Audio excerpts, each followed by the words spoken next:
how's it going? This is Melinda and welcome to my channel. Today I'm here with my husband, Phillip, and he's going to be discussing with me some important releases that have recently come out. He's also going to talk about our stereo equipment and give a review.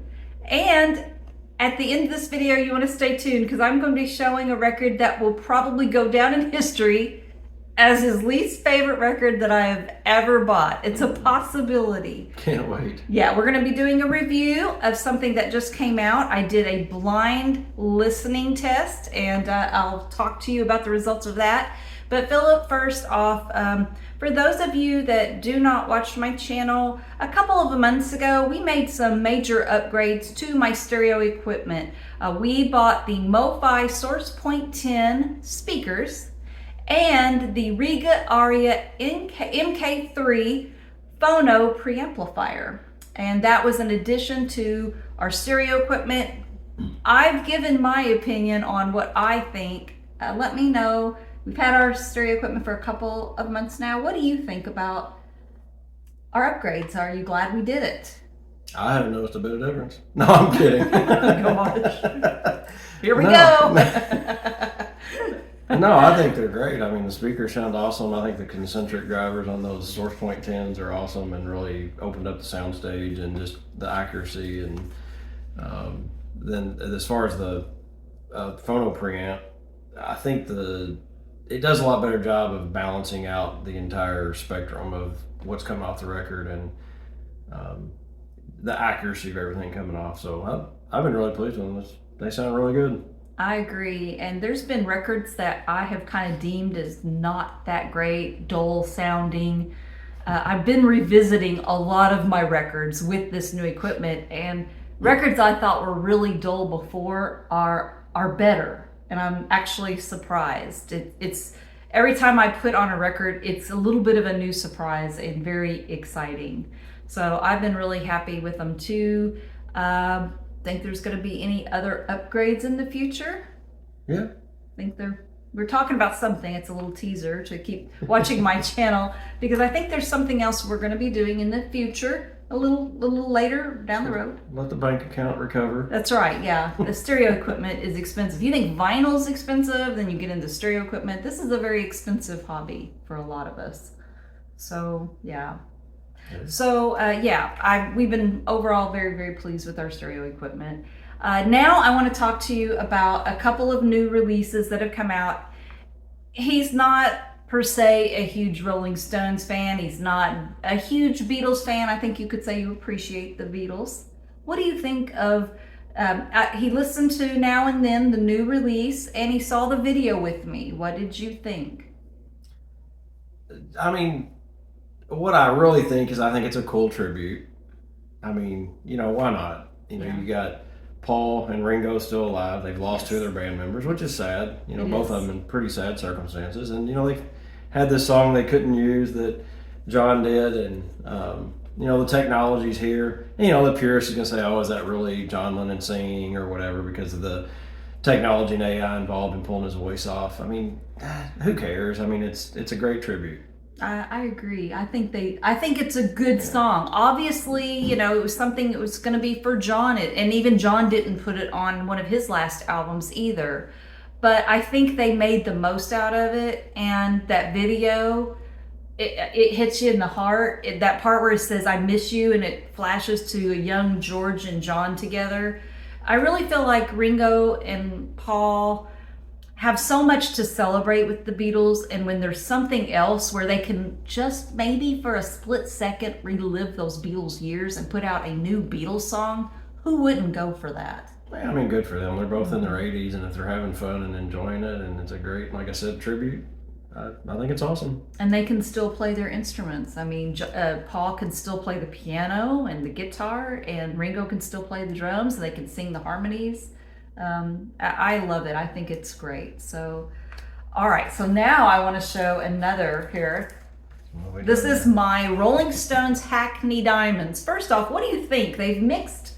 This is a St. Louis Cardinals version. What do you think of that? An album that has the St. Louis Cardinals. You know why I ordered that, right? The St. Louis Cardinals version. You know? I don't guess. Okay. Well, my mom, growing up, my mom was a lifelong Cardinals fan, St. Louis Cardinals. She loved them. And when we would come over sometimes in the summer, we'd call her ahead of time and said, hey, we're coming by. And she goes, that's great. But just so you know, there is a Cardinals game going on. She was not going to turn off the TV. We would visit, but we were watching the game. So I have a very soft spot for the St. Louis Cardinals. And when this became available, first I thought, that's really weird. And the next thing I know, I'm ordering the St. Louis Cardinals version of Hackney Diamonds by Rolling Stones. Marketing ploy. Yeah, very much a marketing ploy. Try and get people to buy multiple copies. I'm hoping what it also means is they're going to be on tour again and maybe going into baseball arenas with their tour. I'll just show you all the vinyl too. It's white. I think the label is pretty boring, but I wanted to get Phillip's opinion. Here we are again. We just have a Beatles release. They're in their 80s, and now we have the Rolling Stones Hackney Diamonds album, and you've listened to it a couple of times now. What do you think? Okay, so similar to the Beatles thing, I mean, these guys, they're a little bit younger, right? They're in their 70s. Are they in their 80s too? I think Mick Jagger just turned 80. I think Keith Richards, I think they're the same age. So I didn't look it up, but similar to the Beatles. Yeah. If they're enjoying doing what they're doing and making new music, great. You know, whatever keeps you young, and I'm all for it. Now, the album, if somebody put it out that wasn't the Rolling Stones, would you be like, oh my gosh, this is the best band ever? No.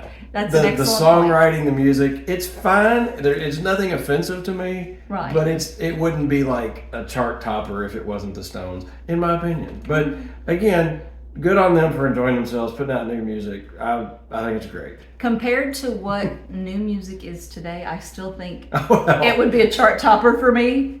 But yes, knowing it's the Rolling Stones and hearing Mick Jagger sound like he always has, and hearing the guitars and the music itself, I think sounds like something they could have done in the very early 80s. Sounds like Tattoo You. They have some blues on there. They have Lady Gaga singing with them, so it has a little bit of a Gimme Shelter vibe. What? Oh, well, she didn't do that on there, but yeah. But I think it's actually pretty cool. It's been a crazy past month for music when you get the Stones and the Beatles back on the charts. Unbelievable. What year are we in? 60 years later. Yeah, so I thought that was great.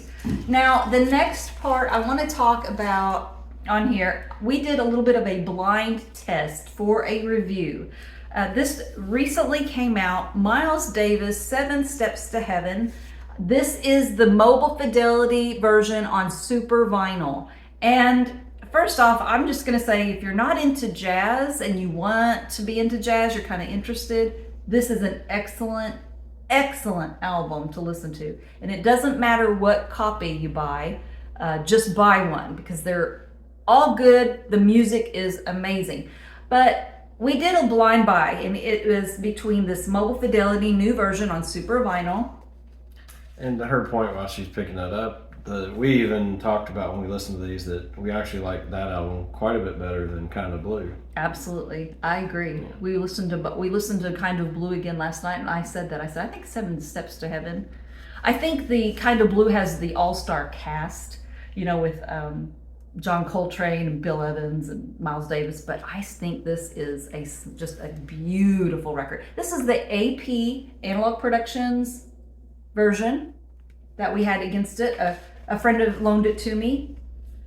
And this one is a stereo first pressing. Let me take that. And the mono pressing. And we're going to put them in order here. You remember the order? Hopefully.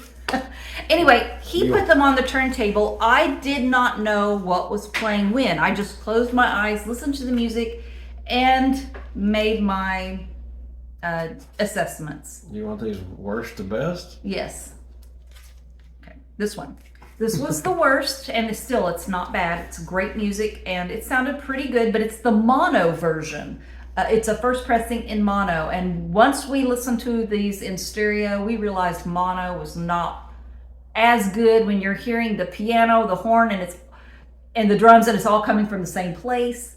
So mono was kind of last for us in our personal taste. So let's be clear here. Okay. I did these blind for you this time. He knew what he was putting on. I did not know. She was really wanting to, because a lot of times she knows what's on and she just sets me down and says, hey, which one's better, just based on my ears. But this time we reversed it because she really wanted to do it herself this time. So yeah, I wanted to experience it, and he would ask me what I thought of each one of them after it was played. So, all right, so this is the stereo first pressing, and I think it has a great sound to it. The problem is with a lot of old records, it's the noise, the surface noise was a distraction. So I think the original is good. It did not rise to the level of the next two records I'm going to show you, though. But that was a good one. You want number 1 or number 2 now? Give me number 2. Because now everybody's going to know what number 1 is. That's right. Blind testing here. This is the Analogue Productions version of 7 Steps to Heaven. This is the 33 RPM version. It's beautiful. It was good. I like Analogue Productions a lot. I've said that many times. I'm a huge supporter. This sounds really good. But the winner of my blind test was the Mobile Fidelity Super Vinyl version. And you agreed. You kind of came to the same conclusions as I did, right? Oh, absolutely. For one, I thought the bass was better on this. I think that on Super Vinyl, you are gaining a very quiet, you don't get surface noise. It's a very quiet record. I think they do the best job in the business as far as their vinyl formula for being dead quiet. I really thought the piano, when it was playing, the first song is Basin Street Blues. That was one of the examples we listened to. And I really thought that the piano, when it was playing, was more full and natural sounding. Even like the decay, when they would hit a piano, the decay of it was just more natural. I liked the drum. The drum had a lighter touch on the MoFi than it did the Analogue Productions, but it was more imbalanced. There's a really cool piano solo on that first song, and the drum and the piano balance was spot on. But really what it comes down to, the star of the show, Miles Davis, the sound of the trumpet. Both were great.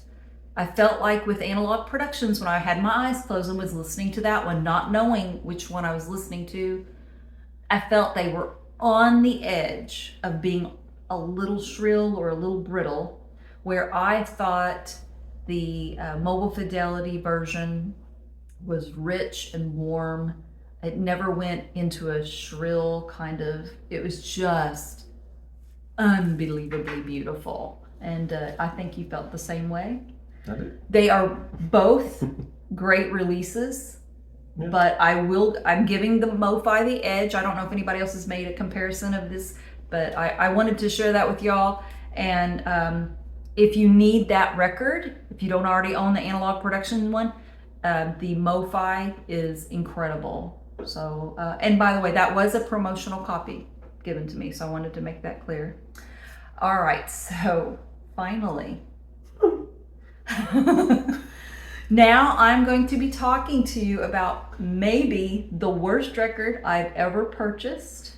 I don't agree. I want you all to know about it because it's a fantastic release. The original is extremely expensive.